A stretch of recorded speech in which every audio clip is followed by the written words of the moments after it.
Hey everyone, how you guys doing today? So I lied in the last episode. I said I was potentially going to um, go back to the previous series, if you will. But I'm slightly tired today, and I thought that since my head's already here, I might as well just zerg through and finish up this series and just go through till chapter 19 before we make new videos in that realm. Um, because it's like there's gonna be like a pickup video of like rehashing things and remembering what was going on. Um, so I think it's better if I just finish this up so that I can fully turn my focus towards that. Um, so continuing on, chapter 11, it's all about tuples. Tuples are very similar to lists, but they are immutable. So you can't change them once they're created. There's no in-place editing or anything like that. But also because it's immutable, as we saw an episode ago, you could actually use it as a key for a dictionary. And that's because it is immutable and therefore it is hashable. So that's why. Anyways, tuples. This chapter introduces one more built-in type, the tuple, and then shows how lists, dictionaries, and tuples work together. It also presents tuple assignment and a useful feature for functions with variable length argument lists. The packing and unpacking operators. Yeah, those are actually fairly useful. In the exercises, we'll use tuples along with lists and dictionaries to solve more word puzzles and implement efficient algorithms. One note, there are two ways to pronounce tuple. Some say tuple, which rhymes with supple, but in the context of programming, most people say tuple, which rhymes with quadruple. um, Tuples are like lists. A tuple is a sequence of values. The value can be any type, and they're indexed by integers. So tuples are a lot like lists. Oh, who would have thought about it? The important difference is that tuples are immutable. To create a tuple, you can write a comma-separated list of values. Boom. Although it is not necessary, it is common to enclose tuples in parentheses. Okay, so I did not know this part. I thought the parentheses was needed, but I guess that's not true. Or potentially it was not true when I learned Python, but it is true now. Something. Type of T, this should give us tuple. Tuple. To create a tuple with a single element, you have to include a final comma. So, boom. Single value in parentheses is not a tuple. It will just be a string. Does that make sense? Yeah, because like, see it as an assignment of some kind. I don't know. Anyways, this is true. I'm just gonna believe that it's true. Another way to create a tuple is the built-in function tuple. With no argument, it creates an empty tuple, as you can see over here. If the argument is a sequence, string, list, or tuple, the result is tuple with the elements of the sequence. Boom, LUPIN. Because tuple is the name of a built-in function, you should avoid using it as a variable name. Most list operators also work with tuples. For example, the bracket operator indexes an element. The slice operator selects a range of elements. The plus operator concatenates tuples. And the multiplication operator duplicates a tuple a given number of times. The sort of function works with tuple, but the result is a list, not a tuple. Ooh, why is that? And the reverse function also works with tuples. Okay. Result is a reversed object which can convert to a list or tuple. Boom. Based on the example so far, it might seem like tuples are the same as lists, but they are not. But tuples are immutable. If you try to modify a tuple with a bracket operator, you get a type error. Tuple object does not support item assignment, and tuples don't have any of the methods that modify lists like append and remove. That'll throw an attribute error if you do try to do that. Recall that an attribute is a variable or method associated with an object. This error means that tuples don't have a method named remove. Because tuples are immutable, they're hashable, which means they can be used as keys in a dictionary. For example, the following dictionary contains two tuples as keys that map to integers.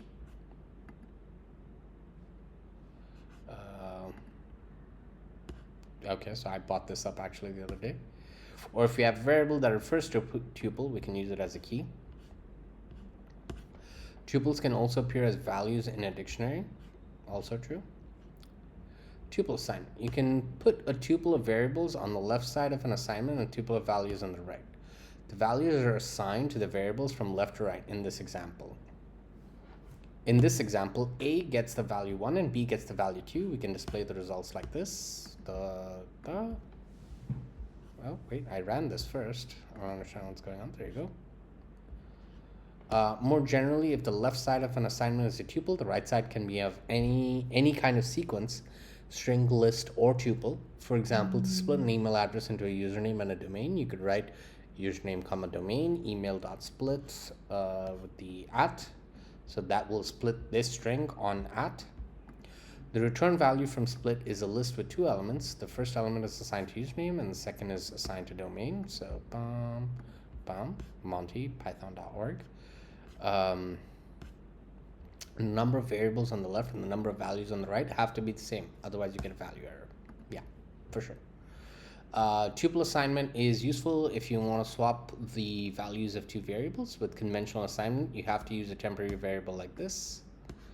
That works, but with tuple assignment, we can do the same thing without a temporary variable. Boom, like this. This works because all the expressions on the right side are evaluated before any of the assignments.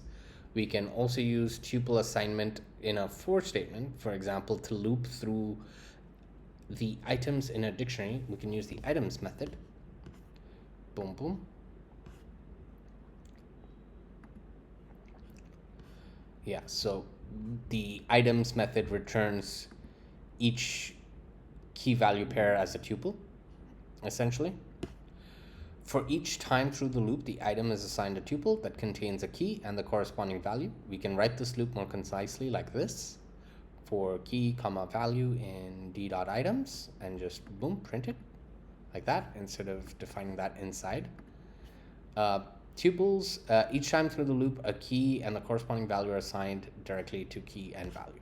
Tuples as return values. Strictly speaking, a function can only return one value, but if that value is tuple, the effect is the same as returning multiple values. For example, if you want to divide 2 integers and compute the quotient and remainder, it is inefficient to compute x floor division y and then x modulo y. It is better to compute them both at the same time. The built-in function divmod takes 2 arguments and returns a tuple of 2 values, the quotient and the remainder. We can use the tuple assignment to store the elements of the tuple into variables, quotient and remainder. So boom, boom. I did not know about divmod, but this is nice. Here's an example of a function that returns a tuple. This is just someone's own generic function. Min max 2413 returns 1 and 4. That's the index, I believe. Oh no, it's not the index, it's the actual values. We can assign the results to a variable like this. Low high equals min max, pretty straightforward. Argument packing. So argument packing, I think, is something I mentioned several chapters ago. I'm just going to read this out. It's easier. Functions can take a variable number of arguments. A parameter name that begins with the star operator packs arguments into a tuple. For example, the following function takes any number of arguments and computes their arithmetic mean. That is their sum divided by the number of arguments. The parameters can have any name you like, but args is conventional. We call the function like this, mean 1, 2, 3. If you have a sequence of values and you want to pass them to a function as multiple arguments, you can use the star operator to unpack the tuple. For example, divmod takes exactly 2 arguments. If you pass a tuple as a parameter, you get an error. Even though the tuple contains 2 elements, it counts as a single argument. But if you unpack the tuple, it is treated as 2 arguments. Yeah, so I'm just going to run these to show you guys. But if you unpack over here, it passes it each individually to the function. Packing and unpacking can be useful if you want to adapt the behavior of an existing function. For example, this function takes any number of arguments, removes the lowest and highest, and computes the mean of the rest. First, it uses min-max to find the lowest and highest elements. Then it converts args to a list so it can use the remove method. Finally, it unpacks the list so the elements are passed to mean as separate arguments rather than a single list. Mean 1, 2, 3, 10. Trimmed mean 1, 2, 3, 10. Oh, I did not run this function, so now it should work. Boom. Works totally fine. This kind of trimmed mean is used in some sports with subjective judging, like diving and gymnastics, to reduce the effect of a judge whose score deviates from the others. Zip. Tuples are useful for looping through the elements of two sequences and performing operations on corresponding elements. For example, suppose two teams play a series of 7 games and record their scores in 2 lists, one for each team. Let's see how many games each team won. We'll use zip. So zip is nice. Zip is really nice. But I've always had difficulty 100% understanding. Let's see how many games each team won. We'll use zip, which is a built-in function that takes 2 or more sequences and returns a zip object, so called because it pairs up the elements of the sequences like the teeth of a zipper. We can use the zip object to loop through the values in the sequence pairwise. Boom. Each time through the loop, pair gets assigned a tuple of scores, so we can assign the scores to variables and count the victories for the first team like this. Wins equals 0 for team 1, team 2, in zip scores 1, 2. If team 1 greater than team 2, wins plus equals 1. So yeah, this is how you like zip together like multiple iterables. I don't know if it works for an arbitrary number of iterables. Oh, it does. Yield tuples until an input is exhausted. Yeah, okay. Yeah, it does work for an arbitrary number of variables. Sadly, the first team won only 3 games and lost the series. If you have 2 lists and you want a list of pairs, you can use zip and list. So boom, you can take that zip object and just pass it to list. This kind of ties into the thing that I was saying a couple of chapters ago between the difference between an iterable and a sequence, because a sequence is specifically predefined, like all of the objects are available all of the elements are available at any given time and can be indexed individually, versus like something like a generator object where it's not really doing the thing until you start calling and looking for each element sequentially through it. And that's like the difference between an iterable and a sequence. And zip is an iterable. It's not a sequence, right? So to actually turn it into a sequence, you have to give it a list, and then it actually iterates through each element that zip would provide, and then you have that for whatever your needs are. If you have a list of keys and a list of values, you can use zip and dict to make a dictionary. For example, here's how we can make a dictionary that maps from each letter to its position in the alphabet. Letters equals blah, blah, blah, blah, blah. Numbers equals range len letters. Okay. Dict is zip letters numbers. Okay. Yeah, fair enough. Makes sense. So then the letters would become the keys and the numbers would become the values. Now we can look up a letter and get its index in the alphabet. Letter map A, comma letter map Z, which is 0, 25. Note that because of the comma in the middle, this is a tuple. In this mapping, the index of A is 0 and the index of Z is 25. If you need to loop through the elements of a sequence and their indices, you can use the built-in function enumerate ABC. So enumerate is another iterable which returns not just the element but also the index, and you can use that here. They come in handy. I've used them multiple times over, as anyone who's watching this can see. Comparing and sorting. The relational operators work with tuples and other sequences. For example, if you use the less than operator with tuples, it starts by comparing the first element from each sequence. If they are equal, it goes on in the next pair of elements and so on until it finds a pair that differs. So 0 is less than 0. 3 is greater than 1. 4 is greater than 2. 0 is not greater than 0. 0 is equal to 0. So I'm not sure what that's about. Subsequent elements are not considered even if they are really big. True. Okay. I don't understand why this is evaluating true when it's 0 and 0. This way of comparing tuples is useful for sorting a list of tuples or finding the minimum or maximum. And as an example, let's find the most common letter in a word In the previous chapter, we wrote value counts, which takes a string and returns a dictionary that maps from each letter to the number of times it appears. Here's the results for the string banana. With only 3 items, we can easily see that the most frequent letter is A, which appears 3 times, but if there were more items, it would be useful to sort them automatically. We can get the items from counter like this. The result is a dict items object that behaves like a list of tuples, so we can sort it like this. The default behavior is to use the first element from each tuple to sort the list and use the second element to break ties. However, to find items with the highest counts, we want to use the second element to sort the list. We can do this by writing a function that takes a tuple and returns the second element. Then we can pass that function to sort it as an optional argument called key, which indicates that this function shouldn't be used to compute the sort key for each item. Boom. So this kind of ties into several chapters ago when I mentioned about the difference between functions and function calls, implementation versus interface. Here you're actually passing the function, you're actually passing the implementation, right?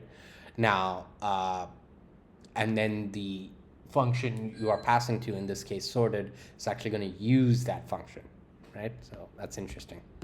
The sort key determines the order of the items in the list. The letter with the lowest count appears first, and the letter with the highest counts appear last. So key is like, it's a keyword argument that is used not just in sorted, it's used in, I think, quite a few different functions. Map is one, bisect is one, there's many.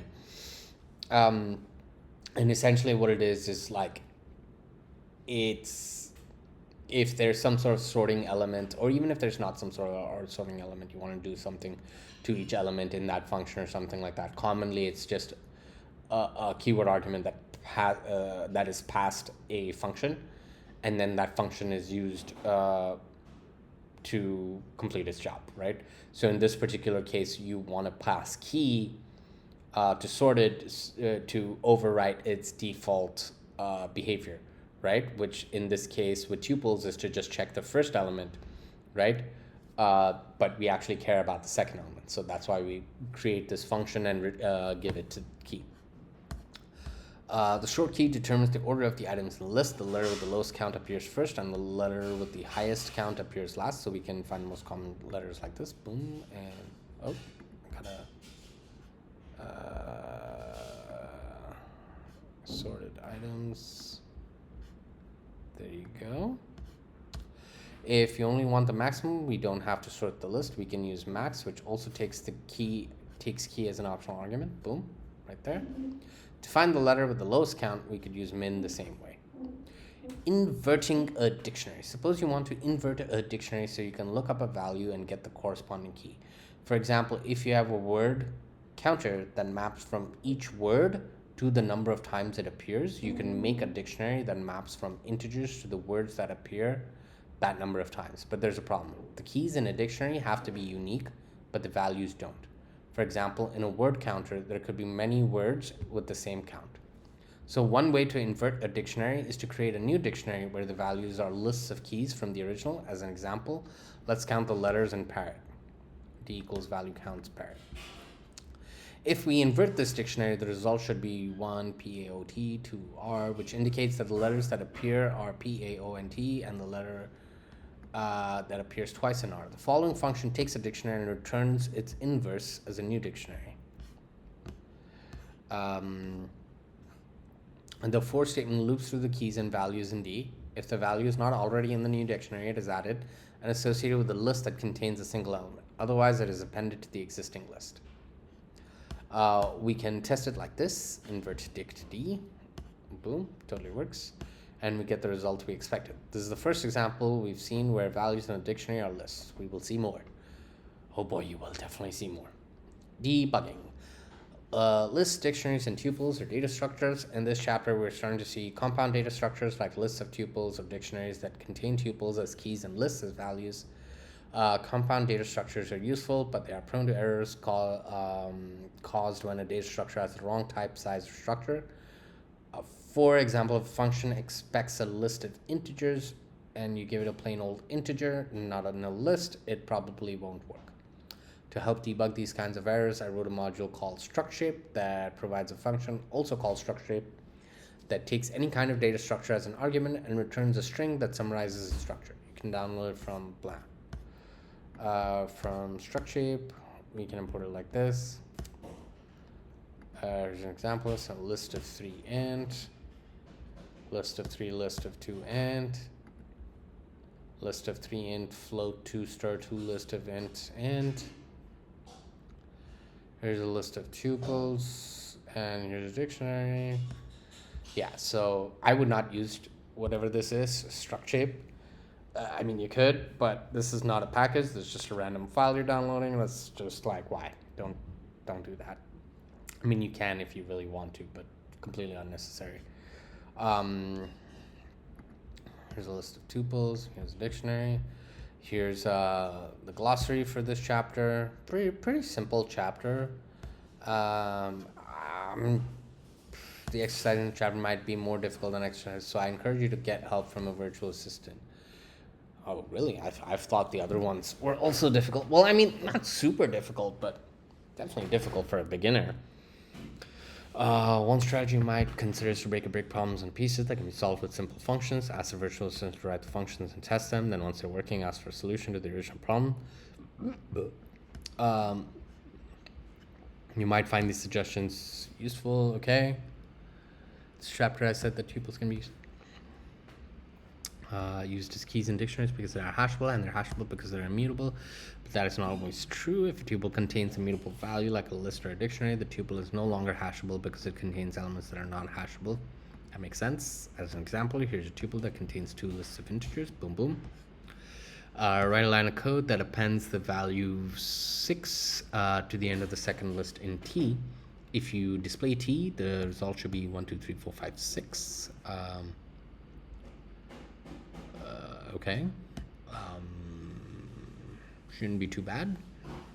Exercise in the chapter, we need a dictionary that maps from, for example, index of A0. To go in the other direction, we can use list indexing. For example, the letter at index 1 is B.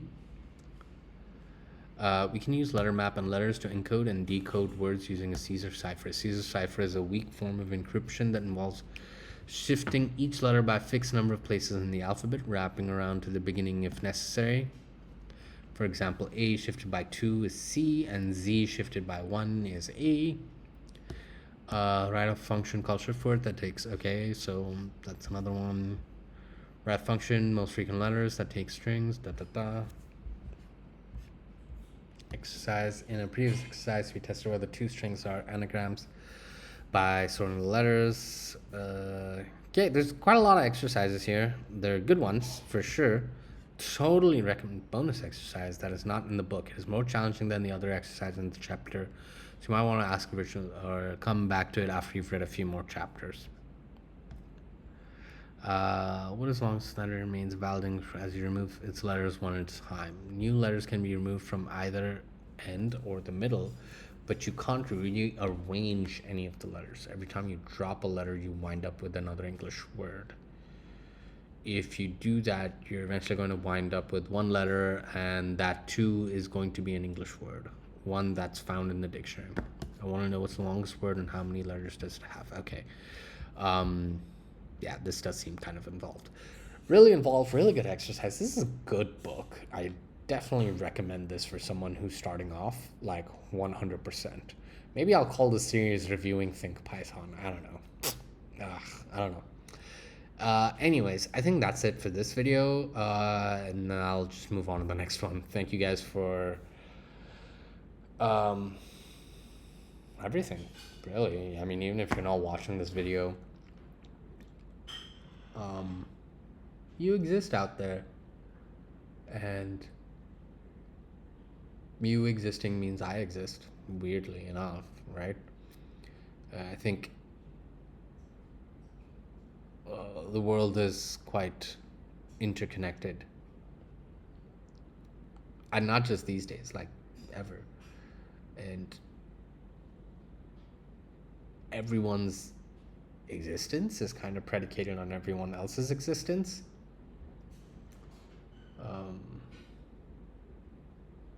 Weird to believe that, but I do feel that way. Anyways, thank you, whoever's watching. Uh, Not because you watched this video or anything else. Just thank you. Have a great one.